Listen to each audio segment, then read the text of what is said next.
Good evening, YouTube.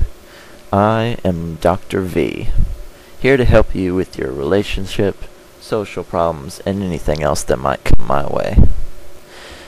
But why should you listen to me? That's probably the first thing you're thinking, right? Obviously, my voice doesn't really match the charming physique of V from V for Vendetta, which you see on the screen, of course. But hey, part of the internet is being anonymous, isn't it? Well, let's start with my credentials, shall we? I've taken 2 college psychology courses. I'm into sociology right now, which is psychology on a broad scale between groups of people. I've read several books on human behavior, and I'm pretty fascinated with how problems can be fixed with mere words. Because, as in V for Vendetta, words carry power. Now, let's get started, shall we?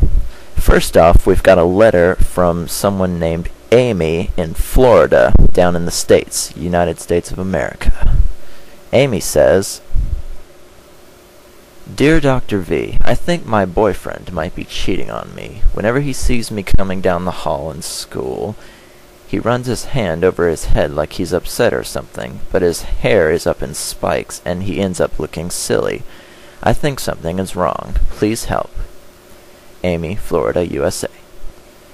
Well, Amy, it looks like you've noticed something that happens a lot, but not quite in the hallways of school so often, but out in the wild amongst the animals. Let's have a look at this, shall we? Yes. This is the American bald eagle. I'm sure you recognize it. It's a symbol of power, unity, and it's on almost every piece of money from the United States of America. Now, despite it looking very regal in this picture, such a look doesn't come easily. Bald eagles, like any other bird in the wild, spend quite a bit of time doing something called preening. They'll pick and play with their feathers for long hours at a time, looking for parasites, bits of fluff, anything bad feathers that need to be pulled out, mostly for the sake of keeping their bodies in shape for flight and looking good for whatever prospective mate they might run across. Now, human beings have any number of ways to style their hair depending on their culture, where they live, what language they speak, and so on and so forth. Now, you mentioned in your letter that your boyfriend spikes his hair up, and yet he seems to try to be pushing it down when he sees you.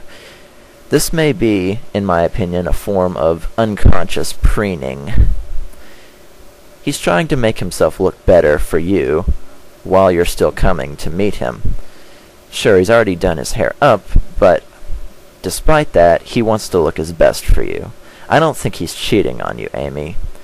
He just cares about what he looks like when you're around. Although, I've long since left the halls of high school and I don't keep up with every trend in the world, why don't you ask him to not wear his hair in spikes for a few days and see if the same thing happens. You might be surprised. This is Dr. V, over and out.